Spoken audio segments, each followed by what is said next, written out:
Bismillahirrahmanirrahim. Assalamualaikum warahmatullahi wabarakatuh. Salam sejahtera bagi kita semua. Kalau di Lampung kita menyapa dengan tabi pun, gitu ya. Jawabannya ya pun. Jadi ini yang di Lampung ini Mas Adit ini asli Lampung ya Mas Adit ya.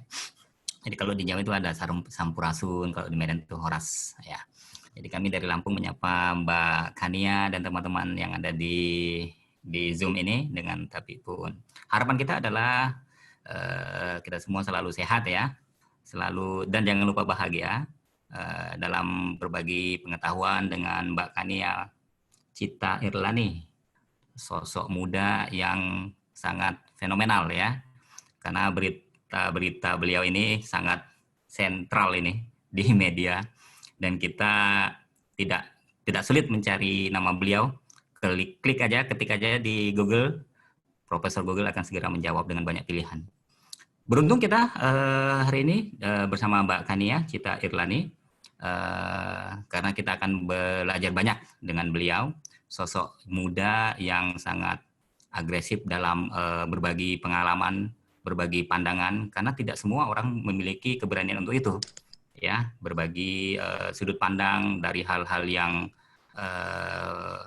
yang kontroversial.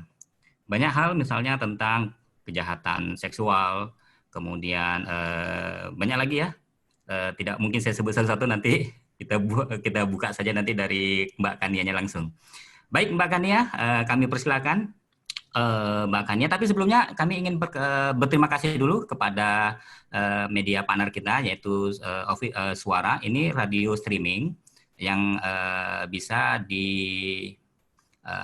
dimanfaatkan di fasilitasnya oleh seluruh warga netizen, citizen yang ada di mana saja ya di belahan dunia ini, karena bisa streaming langsung, di download aplikasinya dan di sana ada program namanya Celotehan Anak Negeri CAN, dan kita akan disiarkan langsung oleh tim official Suara yang sudah standby masuk ke sistem kita, yaitu Pak Deden di studio.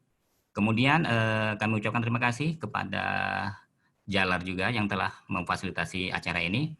Sebelum ke Mbak Kania, kita persilakan Mas Ahmad Aditya sebagai co-founder Jalar untuk mungkin memperkenalkan tentang Jalar dan lain sebagainya kepada narasumber Mbak Kania. Mungkin ingin mengetahui tentang Jalar, dan juga bagi pemirsa lainnya. Ini ada beberapa yang setia sekali mengikuti acara-acara kita, mulai dari awal dan sampai akhir, ini ada beberapa. Mungkin tidak beberapa, mungkin semuanya kali. Kemudian juga ada tim-tim Jalar yang turun gunung ini dari Jerman, dari Korea Selatan, dari Beijing, dan juga dari belahan dunia lainnya. Kami persilakan Mas Adit. Ya, mungkin biar nggak bosan dengar dari saya terus, mungkin ya. Dimas mungkin ingin mengenalkan soal Jalar. Ya, silakan Mas Dimas. Oh, belum nih, Mas belum siap, sorry. Mas Dimas ini banyak, ini begini dia makan ya. Kita ini banyak grogi sebetulnya. Soalnya kita kan siapa ini yang yang bersedia menjadi moderator. Kita tolak-tolakan ini. Ya, jadi nggak apa-apa, biar saya aja yang kenalin. Jadi tadi saya sempat diskusi sama Mbak Kania, intinya Jalar, Jaringan Alumni Luar Negeri ini adalah organisasi yang dibentuk untuk menjadi platform teman-teman dari alumni, pelajar, dan pekerja yang pernah bekerja dan kuliah di luar negeri untuk sekarang berkumpul di Indonesia. Itu yang pertama. Yang kedua, Jalar ini memiliki banyak program, Mbak Kania, mulai dari tidak hanya Zoom berbagi seperti ini, kami juga punya program beasiswa yang kita coba salurkan untuk teman-teman SMA dan SMK yang kurang mampu. Kemudian juga kami juga punya program ini yang dipandu oleh Dimas itu silat online, Mbak. Jadi gimana caranya kita mengajarkan silat ke berbagai negara secara online, dan itu continue. Kemudian juga kami juga punya beberapa program terkait dengan tutoring beasiswa, pengajian rutin, dan lain-lain. Pada prinsipnya platform Jalar ini diinginkan menjadi semacam wadah komunikasi dan sinergi dari banyak alumni yang sudah kembali ke Indonesia. Itu aja mungkin. Silakan Pak Sus. Ya, baik, terima kasih Mas Adit yang telah memperkenalkan Jalar kepada kita semua. Dan baik, Ini satu saja yang saya sampaikan tentang Mbak Kania ini. Beliau ini adalah Head of Content GeoLife at Geo Media Group di Jabotabek, Indonesia. Dan kalau kita lihat nih, kita cari profil beliau di LinkedIn. Ini luar biasa sekali ya. Oke, baik, tanpa menunda lagi karena sudah banyak ini yang menunggu suara Mbak Kania langsung ya terkait tentang aktivitas beliau di media sosial dan menjadi leading figure terhadap berbagi sudut pandang ya terhadap isu-isu yang sentral saat ini di tengah-tengah masyarakat. Baik Mbak Kania, kami persilakan Mbak Kania Cita Irlani. Ya, halo semuanya. Tadi sebenarnya udah dikenalin sih kayaknya. Background ini aja kali ya. Studi kalau di Indonesia. Aku dari UI, jurusannya politik, dan itu juga mungkin yang mendorong kenapa jadi bahas isu politik terutama gitu. Udah berkecimpung di media sebenarnya secara informal udah dari 2014 ya. Actually pada saat itu kayak ngembangin beberapa media gitu di Line. Ya bahas, tapi mostly bahas isu-isu sosial politik dengan kacamata saintifik, rasional, dan memang secara ideologi aku pribadi leaning ke ya classical liberal kali ya. Tapi nanti mungkin bisa dibahas lagi karena kadang-kadang definisinya bisa beda-beda. But anyway, sekarang lagi aktif di GeoLife aja, masih produksi konten politik di channel YouTube dan website juga geolife.id. Lagi ngembangin komunitas perempuan namanya Velma. Again masih sama sih, nurturing scientific minded and rational women. Sama lagi ngembangin konten juga di Zenius. Itu mungkin briefly, nanti lebih banyak lagi bisa diobrolin aja kali ya. Jadi ada tanya jawab aja sama mungkin Pak Susanto. Ya, makasih. Ya, baik, terima kasih Mbak Kania Cita Irlani. Ini panggilannya apa nih? Enaknya dipanggil? Kania ya, Kania. Kania. Ya. Ya, Kania. Oke. Baik teman-teman, ini kita langsung buka saja chat box-nya karena khusus ini spesial untuk acara dengan Mbak Kania ini. Langsung pertanyaan-pertanyaan itu di chat box bisa diketik langsung dan kita akan saya sudah persiapkan nih pertanyaan yang ada sekitar 50 pertanyaan ini buat Mbak Kania. Sangat menarik sekali sangat menarik sekali profil beliau. Jadi sambil menunggu pertanyaan dari peserta, kalaupun nggak ada, saya sudah standby nih dengan 50 pertanyaan. Udah ya. Begini Mbak Kania, izin ya.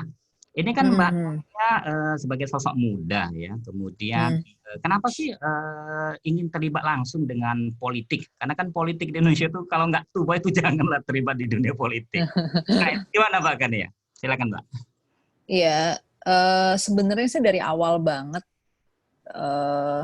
Oh ya, ada yang request video. Sebenarnya dari awal banget berkecimpung di apapun yang aku kerjain itu sebenarnya nggak spesifik ke politik sih. Maksudnya politik yang diartikan selama ini ya, yaitu politik maksudnya berarti governance, maksudnya berarti kayak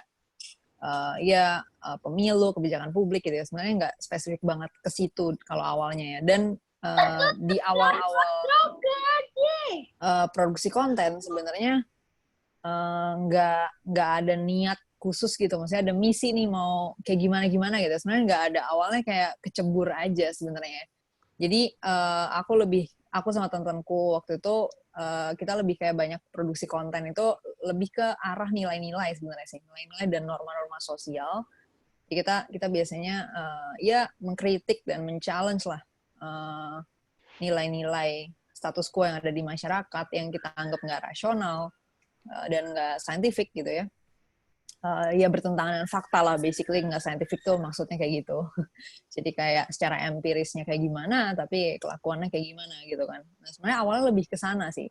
Nah tapi emang isu-isu itu kan isu-isu sosial, ya akhirnya jadi sama aja sama politik itu kan ya, maksudnya sosial sama politik itu ya sebetulnya sama-sama aja, karena politik itu kan intinya adalah tentang bagaimana manajemen ruang publik lah gitu sebenarnya kan. Nah, ya ruang publik itu kan ujung-ujungnya dibangun lewat nilai-nilai itu sendiri juga, walaupun nggak di institusionalisasikan atau diformalisasikan lewat instrumen legal atau instrumen sistem gitu ya, suatu instrumen yang sistemik gitu misalnya.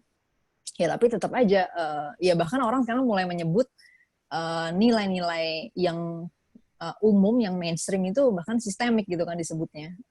Ya yang kemarin lagi ramai misalnya systemic racism or whatever itu, walaupun dia nggak ada tuh aturan tertulisnya gitu bahwa kita harus mendiskriminasi A, tapi karena most of the people ngelakuin itu, dia menjadi sistemik gitu. Nah, jadi ketika ditanya kayak kenapa ngebahas politik tuh sebenarnya bukan ngebahas politik yang dibayangin orang gitu, maksudnya kayak misalnya ngebahas partai-partai gitu atau pemilu gitu. Sebenarnya dari awal itu lebih kayak ngebahas sikap publik secara umum yang kemudian membentuk sistem juga gitu jadinya, dan membentuk apa ya cara berpikir masyarakat dan keputusan-keputusan masyarakat kayak gitu.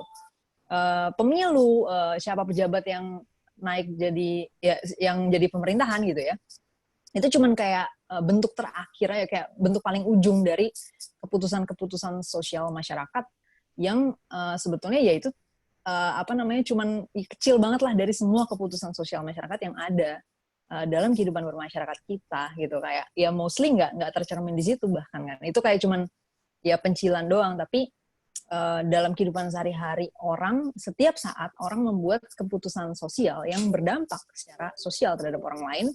Dan kerja-kerja aku sendiri, konten-konten aku dari awal tuh sebenarnya lebih ke arah sana, lebih kayak mengcapture nilai-nilai dan pemikiran masyarakat yang kemudian berdampak juga ke aku dan teman-temanku waktu personally. Kita masih muda banget sih waktu itu, kayak masih semester 1, ada anak-anak SMA. Jadi kayak kita juga nggak berpikir yang jauh gimana gitu ya. Kita cuma menyampaikan aja pandangan-pandangan kita tentang apa yang menurut kita ya kurang tepat lah gitu ya, nggak pas nih, mesti gimana gitu ya, mesti ada yang berubah dari sini. Nah kita cuma nyampein itu aja sebenarnya. Jadi lebih kayak sebenarnya awalnya ya personal concern, ada concern secara personal, dan kita nggak ngelihat yang terlalu gimana-gimana, tapi terus along the way karena aku produksi konten terus, orang-orang mulai kayak merespons, nge-feedback dan segala macam, sampai akhirnya aku ditarik ke satu media dan bikin konten di sana. Nah itu jadi lebih ke arah public policy atau sesuatu yang lebih formal lah, misalnya pemilu, kebijakan publik, program-program pemerintah dan lain sebagainya gitu. Tapi kalau di awalnya sendiri itu sebenarnya nggak ada kayak benar-benar suatu misi gitu, misalnya mau ngapain gitu di politik tuh sebenarnya enggak sih. Ini lebih kayak natural, spontan, kecemplung aja sih sebenarnya gitu. Ya, baik Mbak Kania. Kemudian ini Mbak Kania, pengen tahu sih apakah ini salah satu fenomena ya, artinya partisipasi dari generasi muda itu sangat minim dirasakan, sehingga Mbak Kania tampil sebagai mungkin panggilan jiwa ya untuk menyuarakan mindset yang mungkin tidak mainstream begitu. Bagaimana itu Mbak? Tergantung sih partisipasi di sini yang mau dilihat bentuknya kayak apa. Soalnya kalau misalnya partisipasi dalam artian suara, menurut aku sih justru rame banget ya anak muda, terutama mungkin yang punya akses internet gitu ya. Jadi kalau kita lihat di sosial media, sebenarnya pembicaraan tentang politik tuh udah rame banget lah gitu. Nah cuman emang benar kalau misalnya ditanya kenapa misalnya nggak masuk ke dalam ranah advokasi atau ranah kayak misalnya negara-negara lain, mungkin kan anak-anak mudanya bikin kayak misalnya yang Democrats atau yang Republicans or whatever misalnya. Tapi di sini kayak nggak ada misalnya kayak gituan. Ya menurutku juga karena emang literasi dasarnya juga belum di situ ya. Jadi kalau misalnya mau partisipasi dalam bentuk ibaratnya engage di dalam diskursus politik itu sebenarnya terjadi aja, tapi isi diskursusnya itu sebenarnya belum pada level di mana orang tuh memang literate gitu. Nah itu salah satunya mungkin faktornya ya emang karena mungkin pengetahuan dasar yang emang nggak merata sih, maksudnya nggak semua orang dapet yang padahal harusnya itu udah dikasih di pendidikan dasar gitu, kayak gitu. Iya, terima kasih Mbak. Kemudian gini Mbak, ini kan banyak nih vlogger-vlogger ini dia ambil konten itu kalau wanita ya, ini bukan berarti apa ya.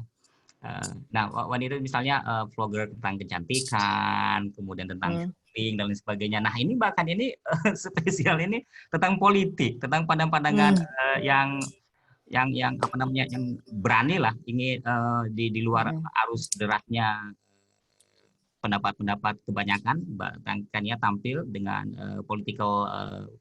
pandangan politikalnya. Nah, ini kenapa sih apa namanya, menceburkan diri tentang konten-konten khusus politik ini, Mbak? Iya, lagi-lagi ya, mungkin juga kepengaruh sama studinya juga, dan ya sebenarnya gini sih, ya itu kan sebenarnya tergantung dari apa yang kita pikirin juga ya. Maksudnya kita bikin konten itu juga kita tergantung isi pikiran kita kan. Ya kalau misalnya emang orang berpikir tentang kepentingan sosial dia yang terganggu, misalnya kepentingan dia di ruang publik itu terganggu, likely sih dia bakal ngomongin ini ya. Cuman kalau misalnya yang lain mungkin nggak tahu, mungkin concernnya berbeda gitu mungkin ya. Jadi kalau aku sih nggak ada alasan khusus gimana sih, lebih kayak ya udah ini ada ruang publik yang sama yang kita alami bersama, dan perilaku dan pemikiran masyarakat itu membentuk dan memengaruhi dinamika di dalam ruang itu, yang dimana tentunya berdampak juga kepada hidup kita secara personal. Dan ya ketika sesuatu berpengaruh ke kita, I think it's only logical aja kita merespons balik terhadap sesuatu itu gitu loh. Kayak it's just a logical consequences aja sih sebenarnya. Nah, cuma juga kemudian ditambah dengan adanya waktu itu lagi dalam proses studi politik kan. Jadi kayak secara kebetulan juga kayak keseharian aku juga lagi belajar politik banget, maksudnya kayak bahan-bahan bacaannya semua kan political philosophy gitu kan. Jadi mungkin juga itu jadi bersinggungan lah gitu dengan akhirnya jadi lebih mendorong untuk ngomongin itu gitu. Tapi ya secara umum sebenarnya ya harusnya itu menjadi konsekuensi logis aja untuk orang memang berpendapat atau merespon sesuatu yang berdampak terhadap mereka gitu sih sebenarnya. Ya, Mbak, begini, ada lagi nih, ini masih nambah lagi nih pertanyaan saya nih, listnya ada sekitar 75 pertanyaan. Oh gitu. Begini Mbak, ini kan kalau jadi vlogger di konten politik itu kan, itu kan sangat berisiko Mbak ya, artinya Mbak Kania yang muda, kemudian banyak follower dan lain sebagainya, ketika sudah berpendapat itu kan berarti sudah berafiliasi kepada mindset tertentu ya. Artinya pendapatnya A, misalnya fenomenanya B, ada pendapatnya ini, dan Mbak Kania menyampaikan pendapat itu dan tentu iya. Kemudian, sorry tadi kepotong, boleh diulang nggak pertanyaannya? Tadi kayak keputus gitu. Gini Mbak, ketika Mbak memutuskan untuk menjadi vlogger konten politik ya, artinya kan bermain dengan mindset yang mungkin berseberangan dengan kelompok-kelompok tertentu. Dan itu mungkin berakibat terhadap bullying dan lain sebagainya, dan itu sangat berdampak dengan Mbak Kania yang tokoh muda, banyak follower dan lain sebagainya kan di media sosial lagi. Nah, itu bagaimana Mbak Kania? Putusnya gini, Pak Susanto. Sangat berdampak pada apa tadi? Sorry, keputus lagi tadi. Berdampak pada follower Mbak Kania. Oh, iya. Begitu. Dan kemudian mungkin lingkungan sekitar Mbak Kania tadi, karena kan pengaruh di media sosial ini terkadang jauh lebih hebat daripada di dunia nyata. Ini bagaimana Mbak Kania sebagai strategi untuk menyikapi itu? Banyak haters, maksudnya begitu ya, banyak haters yang mungkin, misalnya ini yang salah satu ini saya sebut aja tentang LGBT misalnya, pandangan Mbak Kania terhadap itu. Tentu kan banyak kelompok-kelompok yang merasa bagaimana begitu. Nah, itu bagaimana Mbak Kania bersikap bersikap terhadap itu gitu? Ya menyikapi dengan rasional aja sih. Ya kalau aku dalam segala hal sih ya menyikapi dengan rasional aja, ngelihat faktanya kayak gimana, mengkalkulasi risiko juga yang ada. Selama itu udah dilihat gitu ya, udah maksudnya kita udah ya kita bisa mengukur lah kira-kira kan kalau melakukan sesuatu kan risikonya kayak gimana. kalau misalnya ada salah-salah ukuran ya konsekuensinya udah kebayang juga lah bahwa ya berarti apa jadi lesson learn lah gitu kan, bahwa berarti ini konsekuensinya segini gitu misalnya. Ya selama ini sih yang terjadi mungkin miskalkulasi itu terjadi satu kali ya dalam semua proses ini.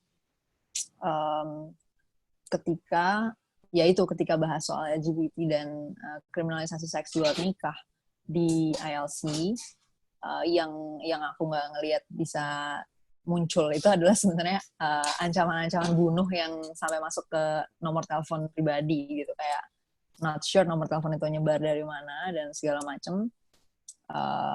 Jadi itu nggak risiko itu I didn't see that coming, tapi ya udah itu kayak menjadi pelajaran aja, maksudnya bahwa oh berarti risikonya segitu misalnya. Tapi ya udah sih, karena kebetulan ada teman-teman juga yang kayak kalau misalnya ancaman fisiknya nanti real atau gimana kita bakal temenin dan lain sebagainya.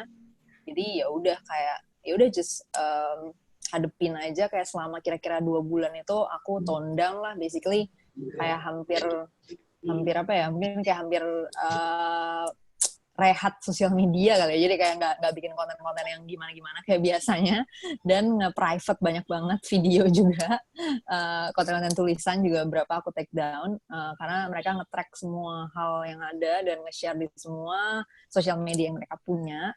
Waktu itu kalau nggak salah jaringannya Indonesia Bertauhid ID deh, yang rame banget ya, karena dia followersnya kayak 1 jutaan gitu. Tapi ya udah, terus yang penting kan yang dipastikan adalah ancaman fisiknya itu terjadi nyata atau enggak, karena itu yang risikonya paling gede. Sisanya kalau misalnya komen-komen gitu sih, ya aku anggap itu freedom of speech aja sih. Jadi orang bisa berpendapat dengan pandangan mereka masing-masing. Kalau ada yang bisa aku respons, karena misalnya kayak, oh nih kayak pantas nih buat direspons, itu aku respons. Ada beberapa respons yang juga aku highlight sampai sekarang di IG story, di Instagram, jadi kayak orang bisa baca anytime. Jadi kayak beberapa DM itu aku respons gitu, kayak aku jelasin, karena banyak yang salah paham juga di situ. Sebenarnya agak kaget juga salah pahamnya sejauh itu.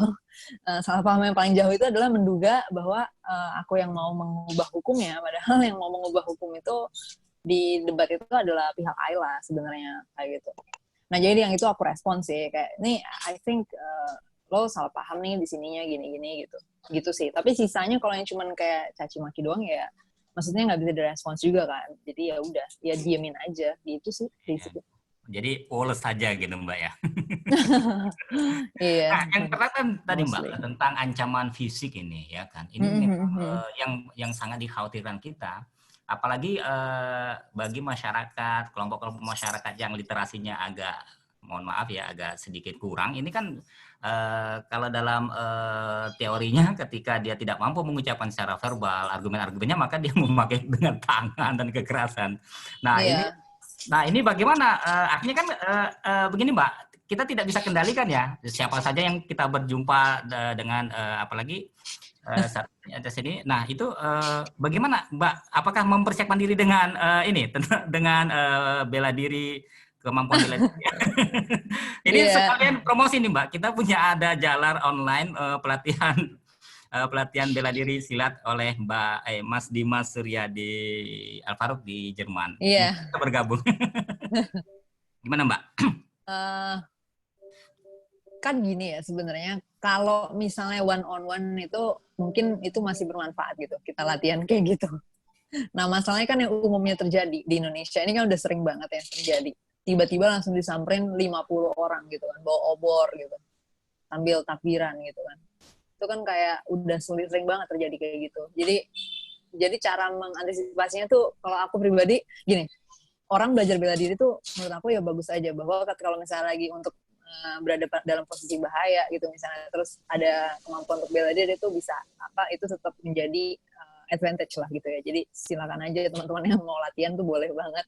Cuman aku waktu itu specifically kalau dalam konteks kasus yang aku alamin itu aku emang nggak latihan kayak gitu, karena kayak itu hampir kayak bakal irrelevan gitu loh kalau misalnya aku ngadepin 50 orang udah kayak sambil itu kan maksudnya sambil kayak teriak-teriak takbiran gitu sambil bawa obor gitu yang seperti yang selama ini terjadi. Jadi emang cara aku mengantisipasi masalah itu emang bukan dengan latihan bela diri, tapi dengan nelponin semua orang yang punya masa juga gitu, kayak Jadi kalau misalnya aku butuh perlindungan, there are people yang bisa datang dan melindungi dengan number yang cukup berimbang lah gitu. Misalnya they have 50 people, ya aku juga bisa punya mungkin at least 30 atau 40 people juga kayak gitu. That's the only way aja sih kalau misalnya untuk ngadepin yang kayak gitu. Nah, cuman emang kebetulan aku juga, ya sebenarnya aku dapat support juga secara PR juga sih. Maksudnya kayak banyak teman-teman di sekitar aku yang making statements juga. Nah, karena mereka orang-orang yang respectable juga, kayak misalnya Mas Ulil, Mas Mukset Ghazali, dan yang lainnya gitu ya, yang juga bikin statement. Ya jadi mungkin juga kelompok yang berisiko tadi, maksudnya yang mengancam tadi, juga mungkin ya take precaution juga, mungkin kayak jadi lebih hati-hati untuk bertindak gitu, karena ya orang-orang ini juga bukan orang-orang sembarangan lah gitu di mata mereka sendiri juga gitu kan, karena ya Mas Ulil dan lainnya sendiri kan juga berada di dalam jaringan NU gitu ya, maksudnya berada di dalam jaringan Islam itu sendiri kayak gitu kan.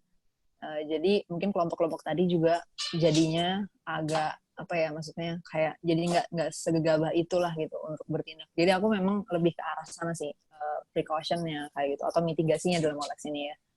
Gitu. Ya, makasih Mbak. Ini Mbak banyak permintaan ini Mbak untuk membuka video Mbak Kania ini Mbak. Iya. Jadi Pakai video ya. dengan segala Soalnya hormat. kirain tadi ini radio jadi kayak audio doang. Jadi di radio kita juga kan streaming video juga itu Mbak, bisa jadi. Oh gitu ya. Iya. Oke, bentar. Mesti diterangin dulu. Soalnya gelap tadi. Oke. Wah, keren. Coba gimana nih? Kelihatan nggak nih? Ya, kelihatan mantap Mbak. Ini di mana nih Mbak? Oke. Di kamar, di kosan. Oke. Kemudian begini Mbak, ya, terkait tentang ini, misalnya tadi Mbak Kania sebut bahwa banyak pendukung Mbak Kania ketika terjadi nanti, ketika seandainya terjadi konflik horizontal ya, ada kelompok-kelompok tertentu yang merasa tidak nyaman dengan statement Mbak Kania, kemudian Mbak Kania juga nggak juga memiliki pendukung kan begitu ya. Nah, ya. Selama perjalanan Mbak Kania, kita sih bisa melihatnya di berita-berita media sosial sih. Tapi ingin langsung nih dari Mbak Kania, pernah nggak kejadian itu terjadi dan bagaimana proses memanage suasana hati seorang Kania gitu Mbak? Ketika maksudnya kejadian itu tuh maksudnya kayak dicariin gitu sama orang? Iya, begitu. Kemudian kan tentu sebagai sosok wanita ya pada umumnya kan takut dan sebagainya. Nah, itu sepertinya tidak kita temui nih dari sosok seorang Kania. Nah, ini bagaimana ini Mbak kalau kita bilang emotional well-being itu, kemapanan emosi Mbak Kania itu betul-betul tingkat dewa ini sepertinya. Iya sih, gimana ya? Iya, bagian itunya secara natural aja sih. Kalau aku memang ya mungkin ambang triggernya tuh ya nggak segampang itu aja sih. Jadi pas mengalami itu sebenarnya aku biasanya langsung ngeliat aja ya kayak gini risikonya tuh berapa gede peluangnya untuk jadi berarti untuk benar-benar disamperin atau dibunuh atau diperkosa rame-rame, karena biasanya ancamannya itu. Dan juga aku lebih ke hati-hati membuat keputusan untuk keluar juga sih. Jadi kayak ya udah making safe zones juga, maksudnya stay di rumah waktu itu, terus ya lebih waspada aja kalau ada orang itu datang atau apa. Jadi juga nggak yang tiba-tiba jalan-jalan di sekitaran markas ormasnya mereka juga gitu kan. Jadi ya mengkalkulasi secara rasional aja sih. Jadi ya udah aku nggak memperbesar peluang untuk hal-hal itu terjadi gitu sih sebenarnya. Kalau untuk dari sisi perasaan, maksudnya kayak ya biasa aja sih sebenarnya sih. Lebih kayak ya udah itu ada ancaman, terus ya udah ancaman itu dilihat aja seberapa itu berpeluang untuk jadi real, seberapa itu berpeluang untuk terrealisasi, dan faktor-faktor apa yang bisa membuat peluangnya lebih gede, dan faktor-faktor apa yang bisa bikin peluangnya lebih kecil.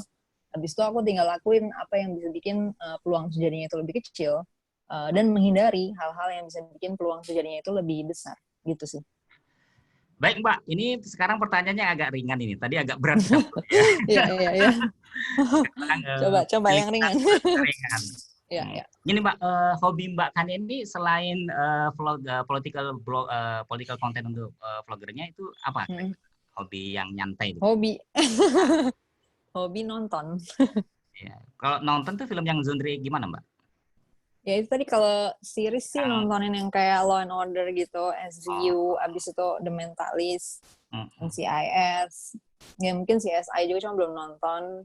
Terus kayak The Big Bang Theory juga nonton, sama Friends, House. Film-film berat ya? Kalau film-film yang ringan seperti romantis gitu Mbak, enggak? Kayaknya nggak tahu sih, kayaknya nggak. I don't know ya, House sama Big Bang Theory sih nggak berat ya. Maksudnya itu kayak komedi gitu kan sebenarnya. Maksudnya kayak ya drama komedi gitu, tapi ya ada informasi pentingnya juga sih. Cuman ringan sih itu, maksudnya kayak I think it's quite nggak yang mikir banget gitu sih sebenarnya. Kemudian film-film dari negara mana kira-kira Mbak yang selama ini Mbak tonton, misalnya mungkin dari, kalau kita ini Korea ya, atau dari India. Kalau saya sih karena 10 tahun hampir 10 tahun di India ya, saya suka menikmati sekali film India. Kemudian Iya, film India juga nonton sih, PK, Three Idiots. Wah, Three Idiots juga ya? Banget. Terus iya paling film-film Jepang ya, berapa horor Jepang gitu. Sama apa ya, yang Korea sih belum ada yang nyangkut ya. Misalnya kayak udah sempet nyoba berapa, tapi kayak nggak ada yang benar-benar tertarik gitu. Ya paling umumnya sih balik lagi ke Hollywood lagi gitu ya. Tadi film horor. Iya, kalau film jarang sih, lebih banyak series. Iya. Film horor nggak? Film horor suka juga Mbak ya? Iya. Nah itu kalau lumayan. nontonnya sendiri kan takut. Biasanya nonton dengan siapa Mbak kalau film-film horor seperti itu? Enggak sih, maksudnya nggak takut sih, justru kayak suka gitu, dikagetin nggak jelas gitu. Oh gitu. Sebenarnya lebih kayak entertainment aja. Kan biasanya nih kalau zaman-zaman kita mahasiswa dulu kan, kalau film horor tuh biasanya yang mahasiswinya minta ditemenin mahasiswa ya kan, tolonglah. Itu ada begitu Pak? Ya, teman ada khusus juga untuk sih mendampingi gitu. Nonton Mbak Kania? Iya, dulu biasanya pasti punya cowok gitu sih. Nah, ini ke tipikal cowok ada nggak karakteristik khusus siapa cowok pendamping Mbak Kania gitu? Ini agak-agak gini Mbak, agak-agak hot ini. Iya, kalau sekarang ya tinggal dilihat aja dari pilihannya. Kayak gimana orangnya. Misalnya apa Mbak? Iya, si Sabda itu orangnya ya mathematical thinker, jago matematik, jago programming. Terus But Mbak? he's freaking hot. Terus apa ya? Well, selera humornya sing. Jadi kayak memes yang bikin dia ketawa itu bikin yang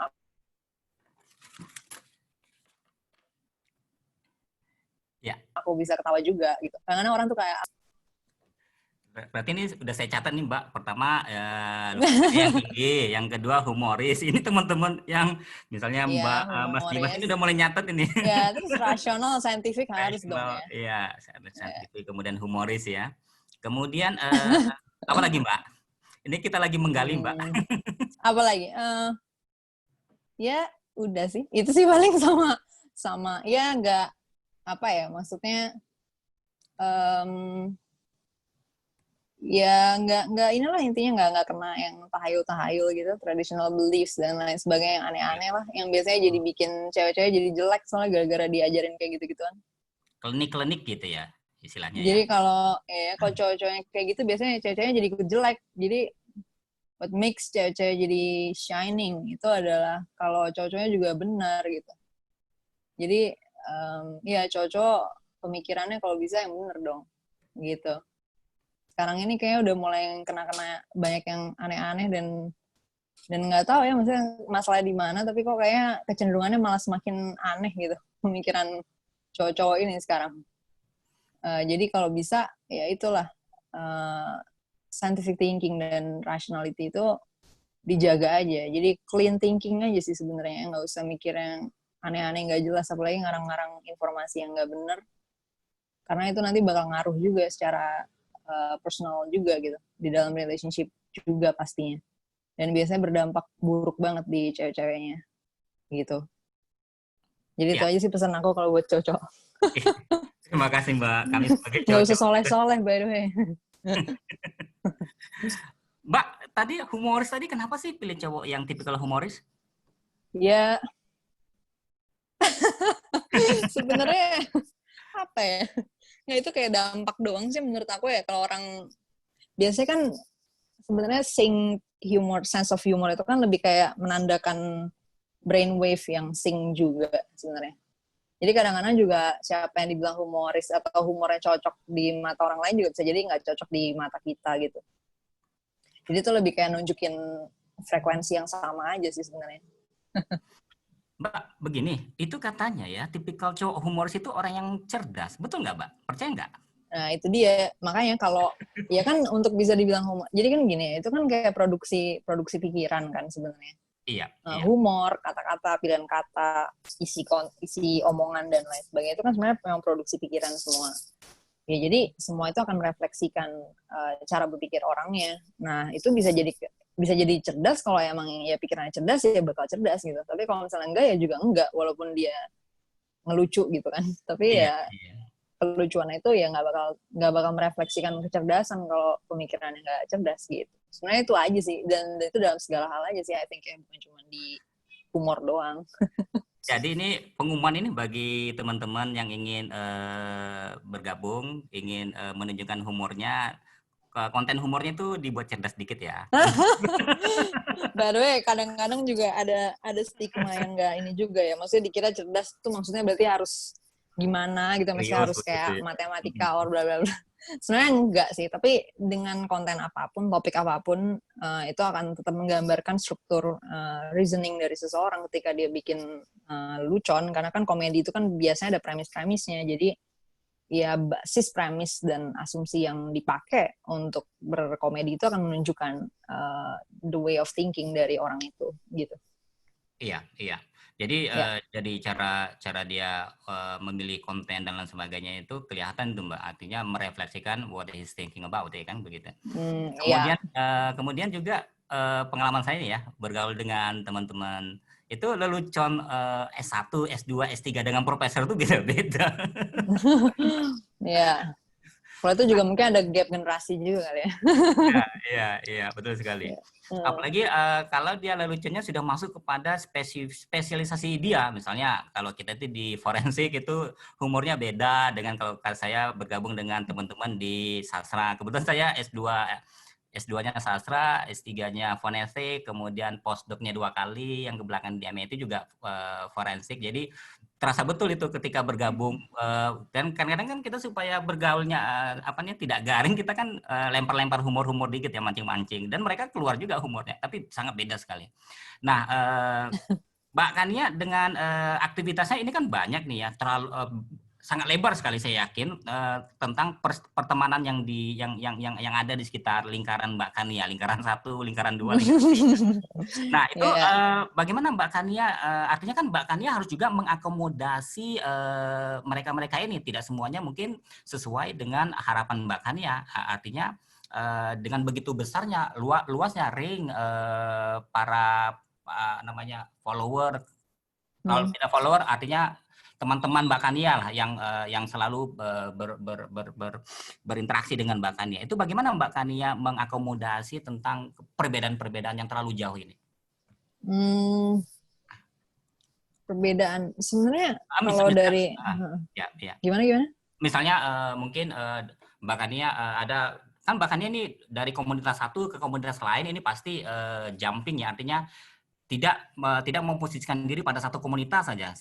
Artinya Mbak Kania kan juga sangat aktif nih di beberapa komunitas, dan setiap komunitas itu kan karakternya berbeda-beda gitu ya. Nah itu bagaimana Mbak Kania memposisikan diri ketika di komunitas satu tentu harus begini attitude-nya, komunitas berikutnya begini, komunitas ketiga dan sebagainya. Itu bagaimana Mbak Kania dalam mensiasatinya Mbak? Ini kan perlu pengaturan psikologi tingkat dewa ini. Ya. Enggak juga sih, kalau aku kayaknya sama-sama aja di semua komunitas sih sebenarnya. Jadi lebih kayak ya mostly natural aja sih, sesuai dengan bagaimana Kania, hampir nggak pernah kayak harus tadi misalnya harus menjadi sesuatu yang lain di tempat yang berbeda. Jadi Ya, ini itunya sih nggak terputus di gimana? Halo, putus nggak? Sorry.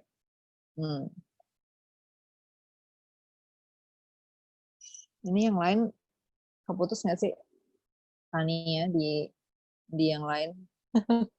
Kayak Pak Susanto nih hilang di sini.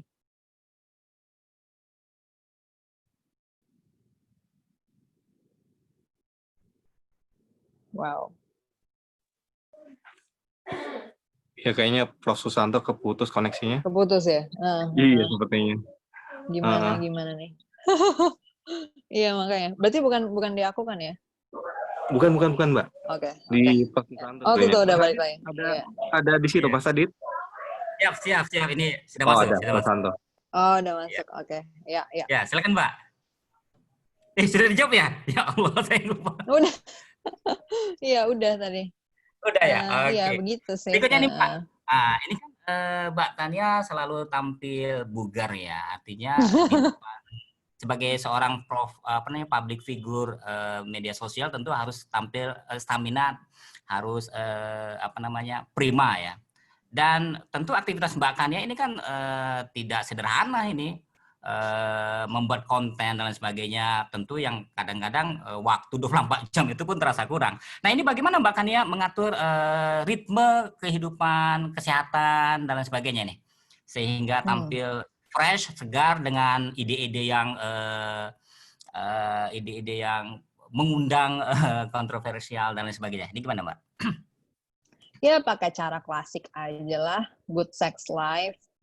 Pikirannya isinya benar, jadi nggak, kalau misalnya biasanya orang tuh yang bikin nggak sehat juga kan gara-gara isi pikirannya tuh kusut, sehingga ada stres-stres dan masalah-masalah yang kusut gitu. Tapi kalau misalnya kita udah terbiasa, ya berpikir itu lurus-lurus aja gitu ya, secara logika, rasional yang benar gitu, ya kemungkinan besar sih ya santai-santai aja. Aku juga bukan tipe yang olahraga gimana-gimana.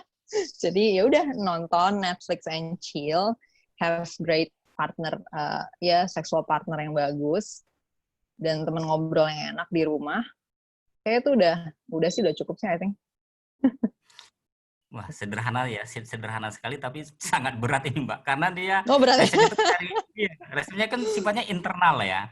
Kalau sifatnya fisik, kita mungkin bisa nge-gym, jogging, dan sebagainya. Sementara yang Mbak Kania terapkan ini lebih cenderung kepada internal power ya. Artinya, apa yang kita pikirkan, itulah yang akan kita dapatkan. Begitu. Jadi, untuk mendapatkan itu, tentu kita, ya. Gimana Mbak? Karena mata, ya kan maksudnya, kalau misalnya ya fisik itu tetap aja. Akhirnya ujung-ujungnya yang paling pentingnya lagi juga dari pikiran gitu kan. Karena itu akan keluar jadinya di ekspresi, di mata, di muka juga. Kalau misalnya kita berotot gitu, nge-gym dan lain sebagainya, tapi mukanya nggak benar juga akhirnya jadi nggak benar kan, kelihatannya. Iya. Nah, betul, jadi semua itu tetap harus dimulai dari pikiran yang benar dulu, gitu. Baik Mbak, ini sebelum lanjut dengan pertanyaan saya yang nambah lagi nih 150 soal nih dari saya. Maklum Mbak, saya ini kan dosen. Mungkin yang di bawah-bawah. Iya. Mungkin yang baru-baru mungkin pertanyaan. Mungkin yang baru-baru pertanyaannya ada yang ini, masih ada yang nanyain omongan barusan kali. Baik Mbak, kita buka dulu ya dengan teman-teman. Di sini ada Mas Setiawan. Mas Setiawan ini di posisi di Belanda. Saat ini Jakarta, jadi pulang pergi Belanda Jakarta. Jadi beliau ini salah satu idola saya ini terkait tentang kajian intelijen. Silakan halo, Pak Mas Setiawan. Mas Wawan kita. Iya, Mas Wawan. Mas Wawan. Ya, terima kasih halo. Pak Susanto. Salam kenal ya, Mbak. Kan, videonya dong, video. Ya. Saya agak tergelitik tadi. Itu Mbak tadi bilang kalau cowok itu jangan terlalu alim-alim banget ya. Masalah tadi ya. Gimana? Karena kebetulan teman-teman alumni PPI dunia itu seperti itu semua, Mbak. Ya ada yang hadir di sini. Nah, kenapa itu, Mbak? kenapa tidak jangan soleh-soleh amat gitu? Kenapa kriteria itu yang menurut Mbak ini yang lebih menarik ya dibanding yang terlalu soleh di sini seperti Prof. Susanto ini kan soleh sekali Prof. Susanto ini. Karena itu dia nggak munculkan mukanya. itu aja sih pertanyaan dari saya. Seorang Wawan. Aduh, Pertanyaan simpel tapi Tidak, mungkin kalau itu ada fondasi filosofisnya mungkin dari situ. Atau ada Jawabannya pengalaman. nggak ada sih, nggak ada fondasi filosofisnya sih. Tapi itu Iya, Mbak, mungkin, silakan, Mbak. iya. Aduh, itu dijawab sendiri aja deh. Sorry nih, belum siap nih di penjara. Baik, Ya. kita undang Mbak Mas Heri di Al-Azhar, di Mesir, di Kairo. Ya, Halo, Mas Heri. Mas Heri. Ya. Bentar. Ya. Halo, Wah, keren Pak. banget. Maaf ini Tadi- lagi di jalan, lagi wah, It's okay. selamat malam Mbak Kania. Terima kasih atas sharing Halo, ya Mas Heri. Di Kairo ya? di Kairo Mbak. Wow. Terima kasih Pak Susanto atas waktunya. Saya sudah melihat-lihat konten YouTube-nya Mbak Kania. Lumayan menarik lah begitu ya. Cuman yang saya sedikit tarik adalah ketika Mbak Kania pernah diundang sama Anji Rep ya di Oh ya, Anji. Mbak Kania ini ternyata punya hobi menyanyi sejak kecil.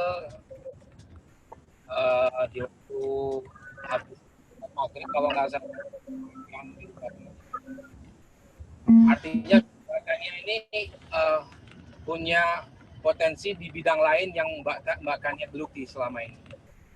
Ya.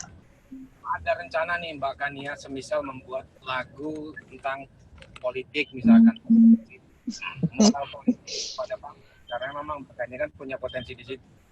Sebuah contoh misalkan Iya. Mbak Kania lalu kemudian nanti mengundang komposer yang oke, artinya tentang moral politik bisa disampaikan lewat lagu, kayaknya lebih ciamik gitu. Seperti sekarang. Iya. Ada lagu Lati dari World Genius itu luar biasa sekali kan mendunia. Barangkali Mbak Kania punya punya keinginan untuk ke sana, mungkin juga akan lebih bagus begitu. Jadi menggarap Iya. menggarap proyek baru ini yang menjadi income generator ya kan. Jadi Mbak, Pak, Ini terkadang pesan moral itu lebih tersampaikan. The bottom of Nah, mungkin karena Mbak Kania punya kelebihan di dunia musik, suara bagus, kemudian bisa menyampaikan pesan moral tentang politik ataupun apa itu yang Mbak Kania dulu selama ini mungkin lebih tersampai ke masyarakat. Ya. Pak Sus. ya, terima kasih. Masukan ya, makasih. Mas Heri. Karena Mas begini Heri. Mbak, Mas Heri ini kan entrepreneur muda yang sukses di Kairo. Jadi dia melihat peluangnya ini maksudnya itu, Mbak. Jadi Mbak Kania ini kan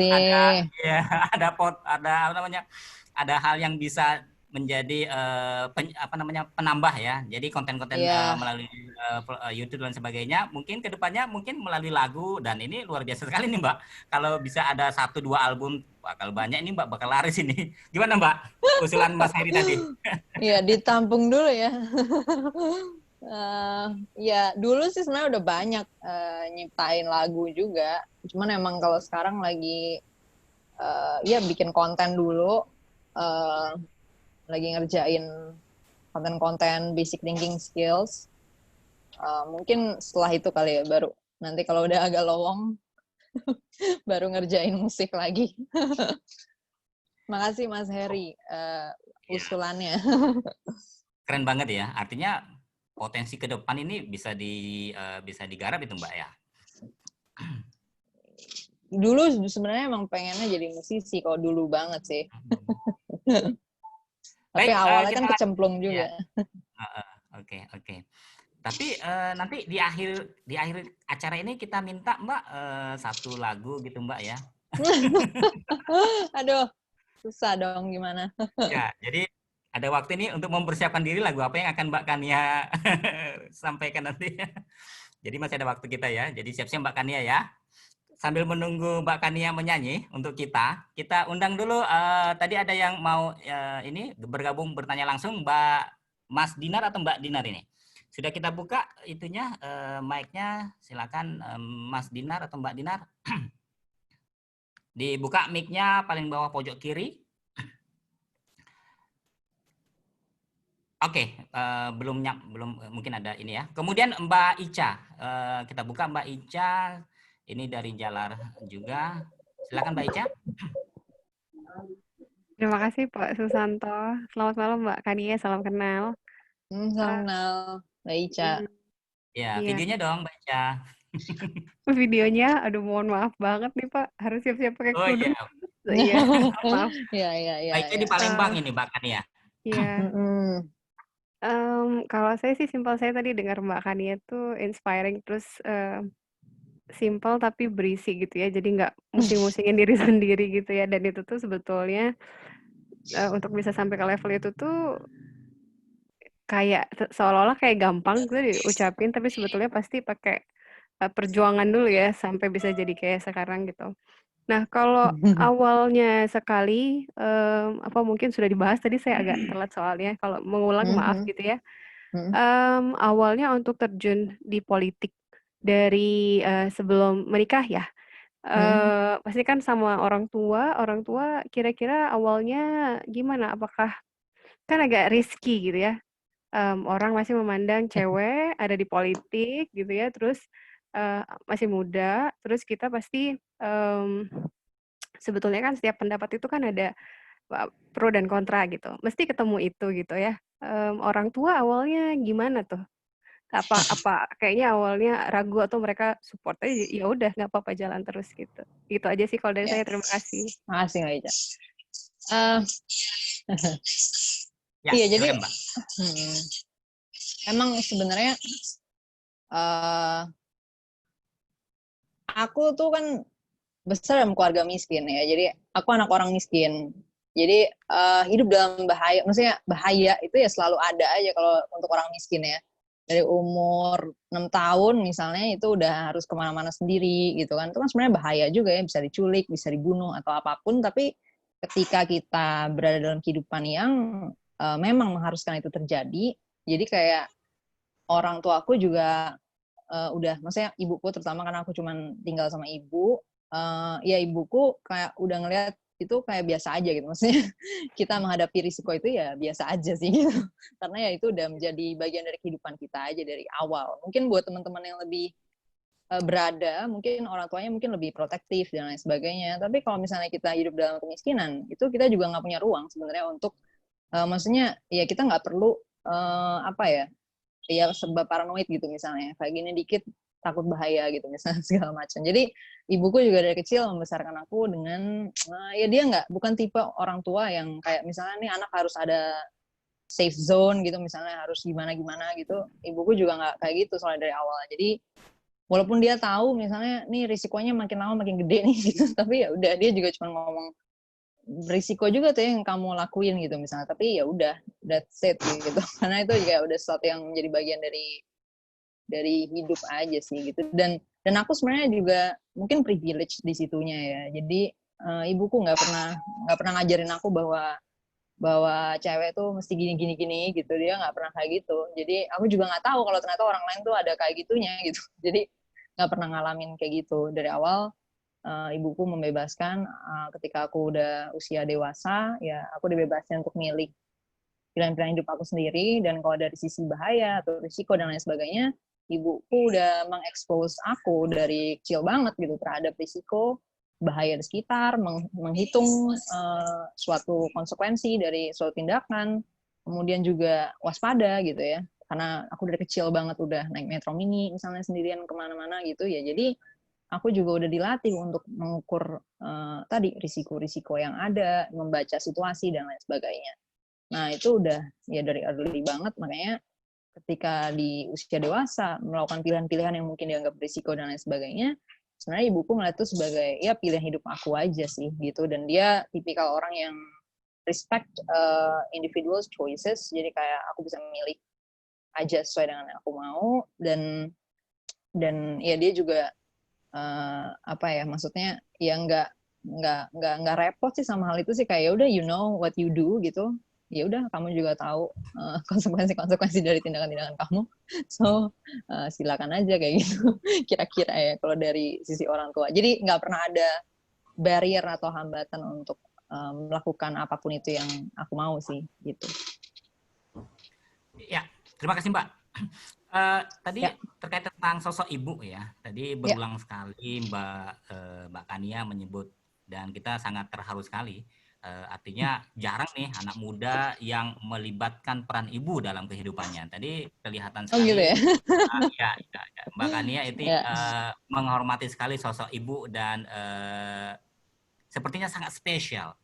Cerita dong Mbak, peran seorang ibu dalam Kania mulai dari kecil sampai saat ini, apa yang paling signifikan menurut Mbak Kania? Kemudian mungkin ini harapannya untuk para calon ibu yang ada di sini. Silakan, Mbak. Iya, ya. Mungkin yang paling signifikan sih ibuku apa ya? Ya dia ngajarin untuk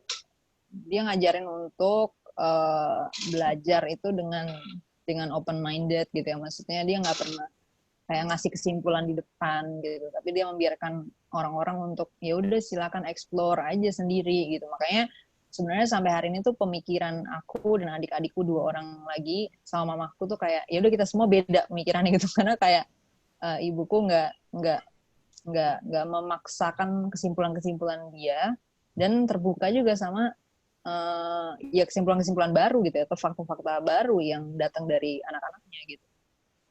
Dan aku juga bingung ya, maksudnya ibuku bukan orang berpendidikan tinggi gitu yang mungkin belajar tentang kognitif atau brain science or whatever, tapi nggak tahu somehow dia bisa membuat pendidikan my early education bagus banget gitu, karena ibuku nggak memberikan informasi-informasi yang memblokir informasi baru gitu. Kan kebanyakan anak-anak itu kan diajarin hal-hal yang bikin mereka tuh jadi terblokir dari informasi baru gitu, gara-gara ya orang tuanya kayak ngajarin ya harus kayak gini mikirnya pokoknya gitu.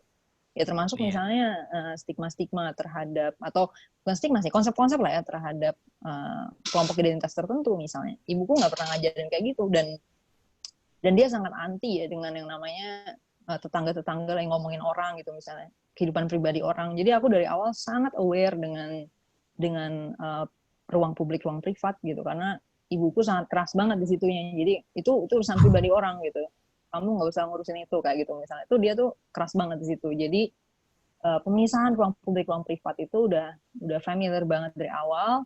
Kemudian berpikir saintifik dalam artian ya udah tinggal ngelihat fakta yang ada kayak gimana dan mempelajari itu sesuai dengan data-datanya.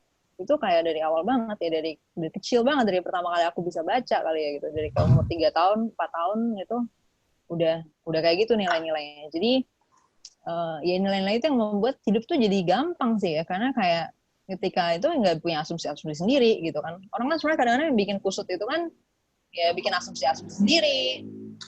Habis itu ada false beliefs gitu ya, hal-hal yang dipercaya gini padahal sebenarnya salah misalnya, dan akhirnya keputusan aja salah dan lain sebagainya.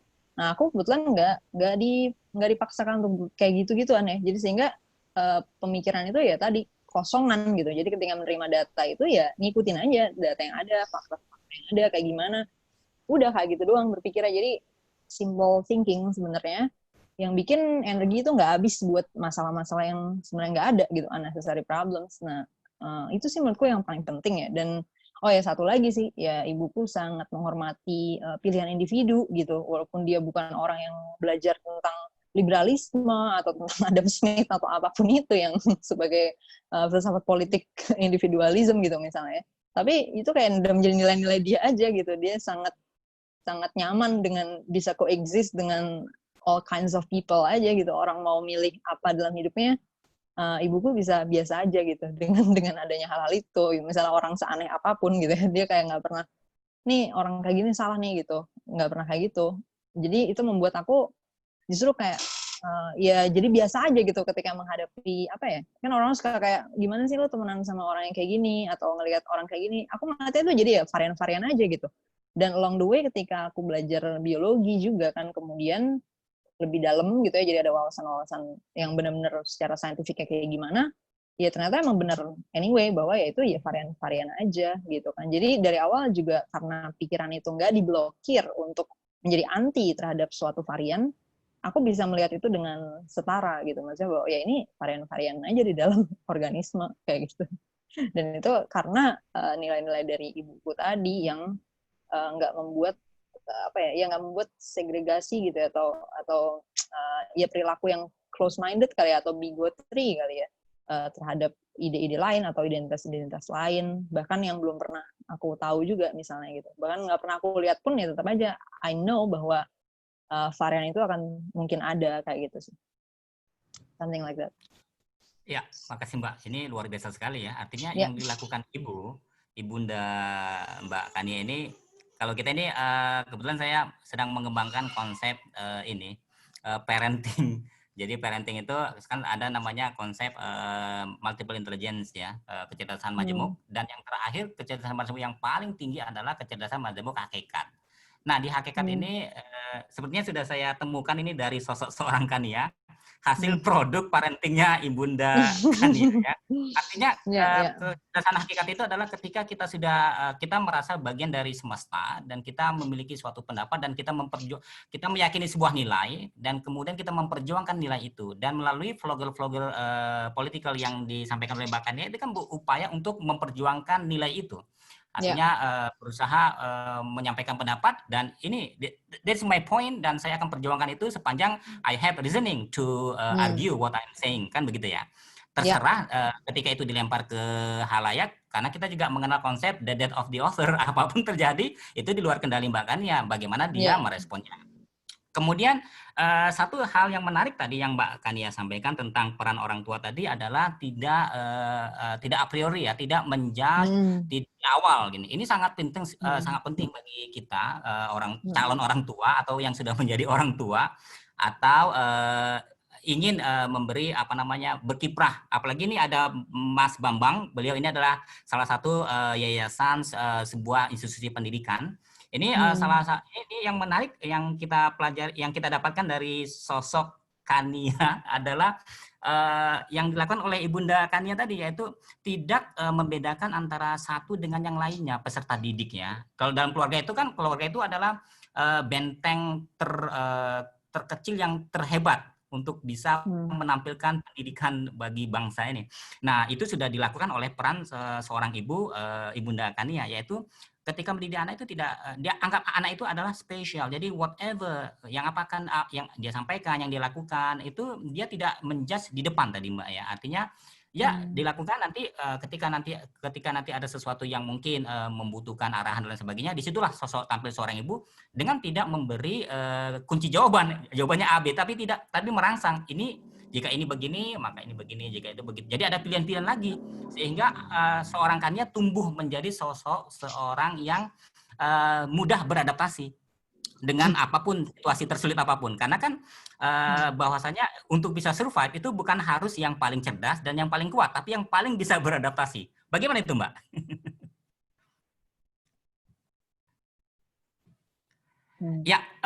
Ya, silakan, Mbak. Iya. Yang tadi. Oke, kita coba kita coba mungkin ke Pak Bambang. Ini Pak Bambang ini tokoh pendidikan, karena beliau ini memiliki yayasan pendidikan. Ini Pak Bambang, bisa dibuka Pak? Mic-nya pojok kiri paling bawah, dihidupkan. Ya, oke. Baik, kemudian ada Mbak Yunita mungkin ingin menyampaikan. Pojok mic-nya pojok kiri paling bawah. Ya. Kemudian ada Mas Bems. Ini akunnya namanya Nice Guy. Mungkin ada yang mau disampaikan sambil menunggu, Mbak ya. Saya ingin kembali ya. Santai. Mungkin silakan. Mas Bems. Ya, Mas Bems. Alright. Ya, keren ya. Iya. Silakan, Mas. Mic-nya sudah dibuka? Ya. Iya, makasih Mas Susanto, Mbak Chania yang hari ini tampil sangat baik, memaparkan kisah hidupnya yang terkait dengan orang tua ya. Yang saya ingin tanyakan sebenarnya sih simpel aja. Bagaimana nanti Mbak Chania ini bisa lebih memberikan semacam kayak pengalaman-pengalaman yang seperti memisahkan ruang privat dengan ruang publik kepada teman-teman atau mungkin saudara-saudaranya atau mungkin kepada ya siapapun gitu. Karena memang terkadang ada hal yang menjadi candaan yang dianggap lucu terkait dengan ruang publik kita, ruang privat kita di ruang publik. Nah, bagaimana Mbak Chania itu bisa mengatasi masalah itu lebih baik lagi atau bagaimana kira-kira ada kiat-kiat apa gitu?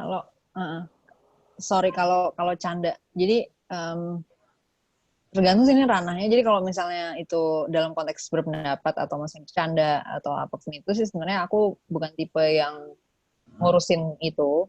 Kecuali kalau itu menjadi produk hukum. Nah, tapi kemudian kan belakangan ini aku baru sadar juga bahwa perdebatan mengenai kebijakan publik atau legal produk lah ya, produk hukum itu kan levelnya sebenarnya di ranah moral gitu kan. Nah, sementara untuk menuju ke ranah moral itu kan kita kayak mesti masuk ke hal-hal yang dasar dulu. Nah, makanya kalau sekarang aku jadi fokusnya ke konsep-konsep dasar dan thinking skills dasar yang mesti dipahamin orang-orang dulu sebelum kita berdebat di ranah filsafat moral gitu.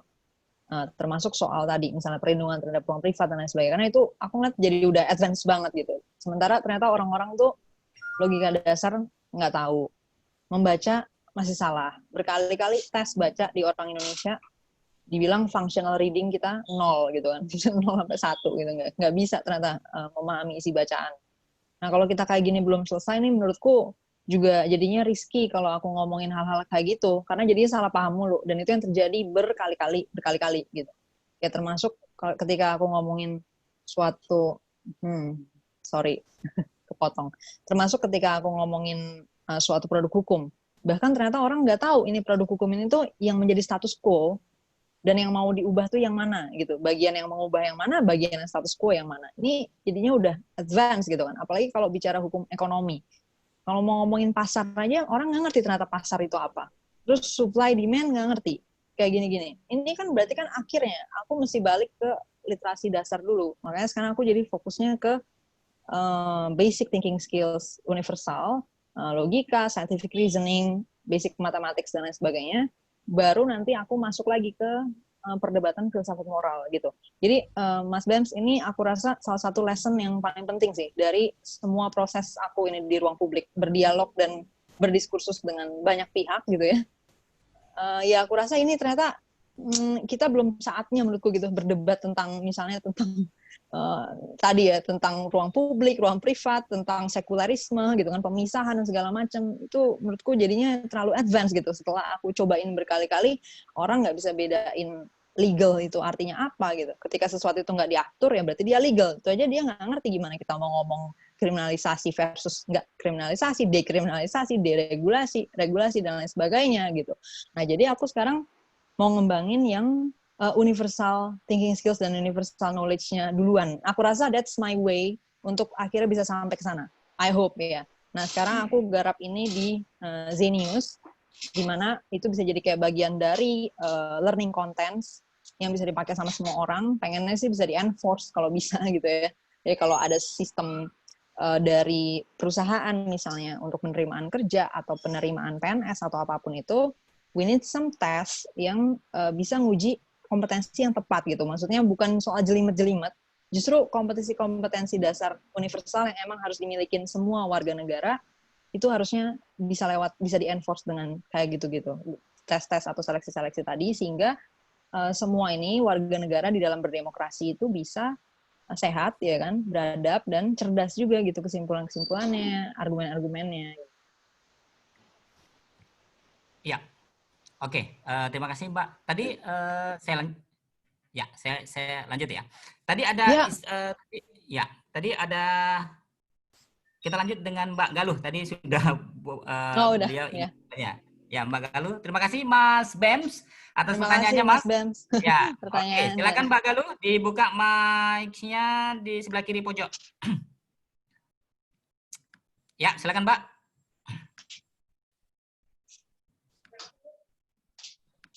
Halo Mbak Galuh di Jogja.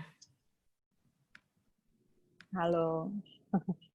Ya, sambil menunggu Mbak Galuh, tadi ada disebutkan tentang ini Mbak, Zenius Education ya Mbak ya. Kemudian Iya. Zenius Education, Genius itu ya, tapi di apa? Z. Zenius Education, ya. Sebelum ke Zenius Education, ada beberapa pertanyaan saya siapkan. Ini Mbak Galuh sudah bergabung. Silakan Mbak. Mic-nya dirapiin, kresek-kresek. Oh iya, maaf. Iya, Mas Kania kerudung, maaf. Oke, selamat malam Mbak Kania. Ya, halo Mbak Galuh. Sebetulnya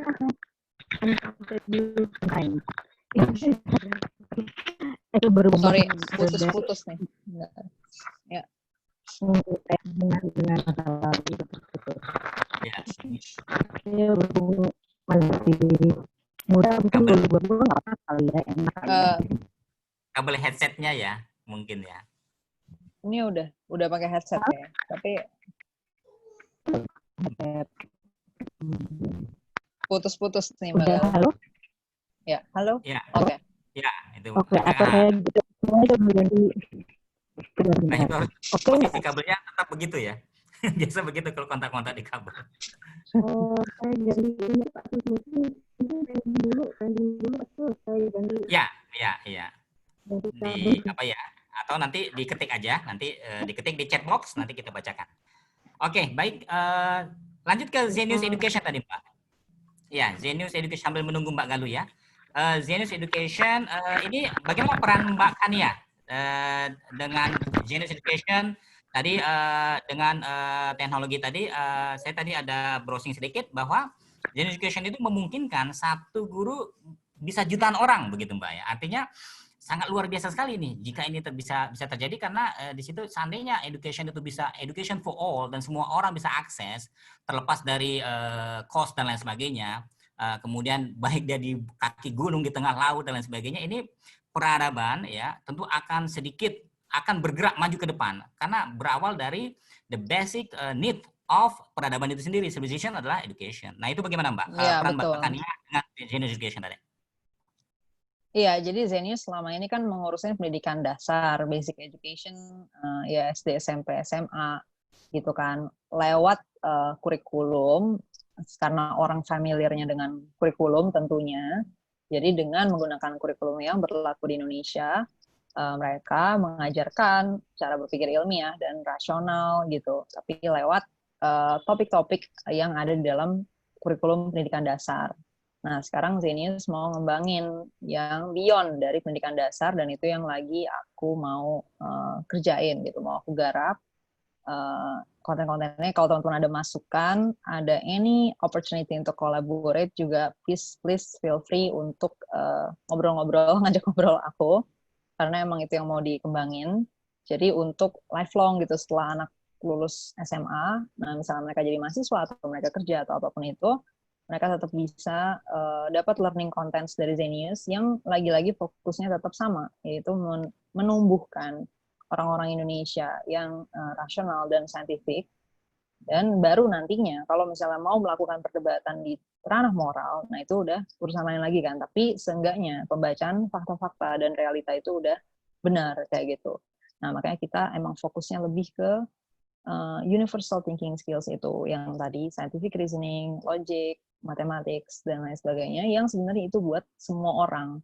Sayangnya selama ini selalu kayak ada persepsi bahwa hal-hal kayak gitu tuh cuman buat elit doang lah gitu, maksudnya cuman buat white collar employees atau ini ya, tapi padahal harusnya semua orang bisa mendapatkan skill itu atau kompetensi itu. Nah, Zenius tetap dengan perjuangan itu di produk barunya nanti yang untuk setelah kelas 12. Nah, kalau soal accessibility, Zenius juga fight for that, obviously gitu. Salah satunya dengan cara sekarang ini sebenarnya menggratiskan akses di semua konten. SD sampai SMA dari akhir tahun lalu sebenarnya. Nah, pengennya sih seterusnya yang itu bisa digratisin. Jadi untuk sustainability dari Zenius sendiri, kita akan bikin produk lain lah yang ibaratnya lebih advance atau maksudnya bisa lebih eksklusif gitu ya. Tapi untuk yang umum yang semua orang harus ngerti, kita pengennya itu memang gratis. Jadi itu bisa diakses sama semua orang. That's what we're doing right now sebenarnya dari akhir tahun lalu gitu. Ya, luar biasa sekali Mbak ya. Jadi kami doakan akan segera terrealisasi dan anytime kalau diperlukan kita juga siap membantu Mbak Kania. Tinggal sebut saja Jalar, insya Allah kita akan siap membantu. Nah, begini Mbak, tadi tentang apa namanya misi ya, visi dan misi tadi yang telah Mbak sampaikan, perkenalkan tadi tentang Zenius Education, tentang reasoning ya, reasoning, scientific dan sebagainya itu ini. Saya jadi teringat ini tentang diskusi saya dengan profesor ketika itu di Bandung, kita sebagai plenary speaker, dan profesor ini di Inggris dia menangani konflik dengan para imigran.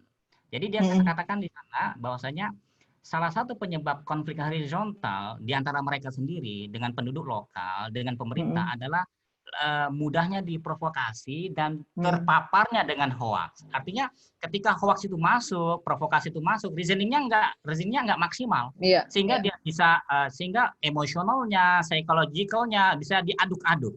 Begitu juga dengan Indonesia sebenarnya yang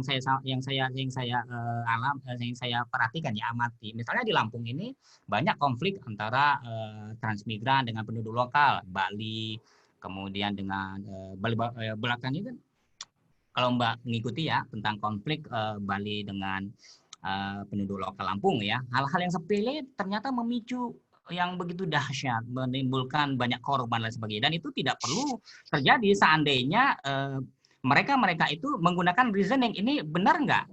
Didudukan nggak di porsinya? Kemudian bagaimana solusinya? Seandainya memang ada ketimpangan sosial, bagaimana solusinya ke depan dan sebagainya. Seandainya mereka penduduk di pedalaman atau tidak punya atau di pinggiran ya, di perbatasan dan sebagainya, ini reasoningnya kuat karena mereka sudah berpendidikan dan pendidikannya juga benar ya.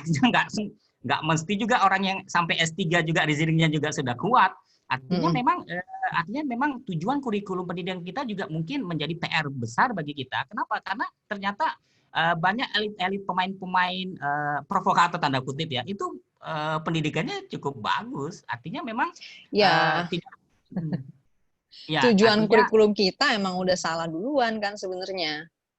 Nah, ini gimana pendapat Mbak tentang kurikulum pendidikan kita? Silakan Mbak. Loh, pendidikan dasar tujuan utamanya kok membuat akhlak atau apa tuh kan, akhlak itu bukan ranahnya pendidikan lah gitu loh. Maksudnya yang terkait dengan moral ya, karena moral itu akan bisa kita debat lagi tentunya. Sumber moral yang mau dijadikan dasar dari mana, ini kan jadi urusan lain. Makanya harusnya yang difokusin itu ya yang universal, yaitu ya tadi scientific fact, misalnya fakta-fakta saintifik, fakta-fakta sejarah.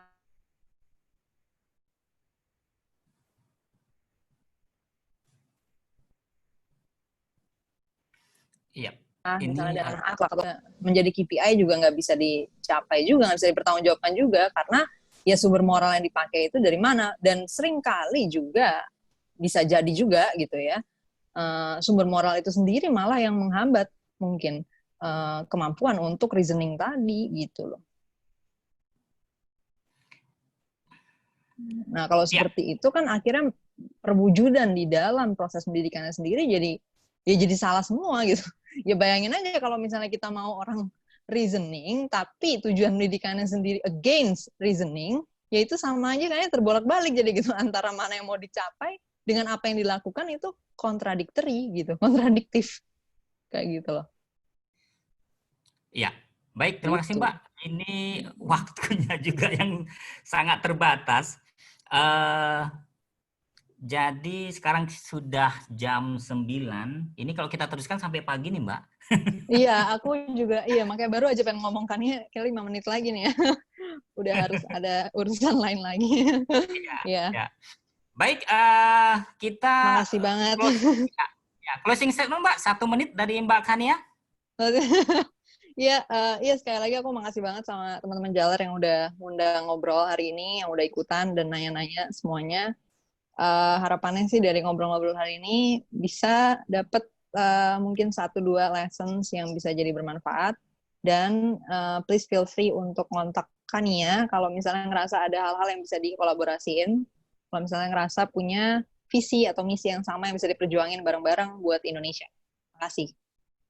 Ya, terima kasih Mbak Kania. Kemudian kita undang Mas Ahmad Aditya di Jakarta sebagai ininya co-founder Jalar. Silakan Mas Adit. Ya. Mas Adit. Oke. Baik. Mas Adit mungkin sedang rapat pada saat yang bersamaan ya. Iya. Karena beliau juga manajer Unilever, Mbak. Jadi sibuk ya. kadang-kadang rapatnya 24 jam. Kalau kita ini ya biasalah tugas guru ya. Iya. Baik, Mbak Kania, kami ucapkan terima kasih sekali atas kesediaan waktu Mbak Kania untuk berbagi ya tentang kiprahnya sebagai seorang vlogger di bidang konten politik dan juga filosofi-filosofi yang mencerahkan ya. Saya sangat terkesan tadi tentang Mbak Kania, kehidupan sosok ibu ya. Itu sangat luar biasa sekali, menyentuh sekali bagi saya. Dan juga bagi teman-teman yang sedang berjuang di luar negeri ini, tanpa sosok orang tua, ya mungkin doa orang tua yang membuat kita bisa sampai hidup saat ini ya, bertahan dan lain sebagainya. Kemudian bagaimana seorang ibu memperlakukan seorang Kania sehingga tumbuh besar saat ini tampil sebagai sosok yang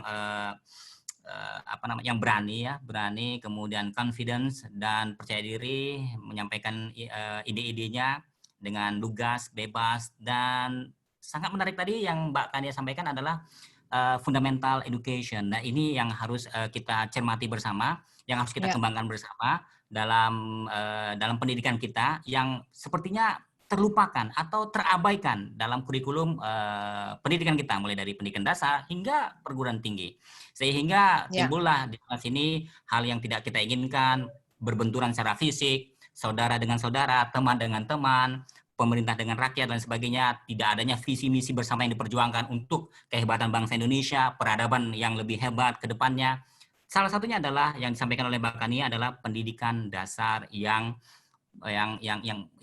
memberadabkan apa ya istilahnya ya.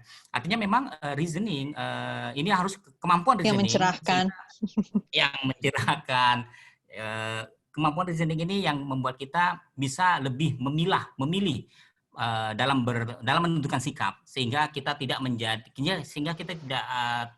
hanyut dalam arus permainan irama-irama yang ternyata membenturkan kita. Nah, jadi ada skenario-skenario kita bisa langsung mengambil sikap. Ini kita ada di mana nih? Ada di permainan mana nih? Sehingga tujuan akhir sebuah bangsa, mencerdaskan kehidupan bangsa, kemudian mensejahterakan kehidupan bangsa ini bisa akan tercapai. Salah satunya dengan memperkuat kemampuan reasoning dari setiap anak-anak bangsa di Indonesia. Dan melalui kiprah Mbak Kania, melalui vlogger dan sebagainya, ini adalah upaya yang sangat signifikan bagi kita. Mudah dicerna, penyampainya dengan gaya yang santai dan lain sebagainya, dan yang dibahas bukan hal-hal yang santai, malah isu-isu yang berat sebetulnya, tapi dengan sosok seorang Kania ini bisa tersampaikan dengan sangat elegan ya. Baik Mbak Kania, kami dari Jalar mengucapkan terima kasih juga kepada Suara Radio Streaming yang telah menyiarkan secara langsung acara kita, sehingga mudah-mudahan diseminasi dari hasil-hasil pemikiran yang disampaikan oleh Mbak Kania dan pertanyaan-pertanyaan dari teman-teman bisa sampai kepada setiap insan citizen netizen yang ada di Indonesia, bahkan di belahan dunia manapun ya. Baik, kami ucapkan terima kasih kepada peserta semuanya yang telah berpartisipasi. Billahi taufiq wal hidayah. Assalamualaikum warahmatullahi wabarakatuh. Terima kasih Mbak. Terima kasih Mas, Mbak. Terima kasih. Bye-bye.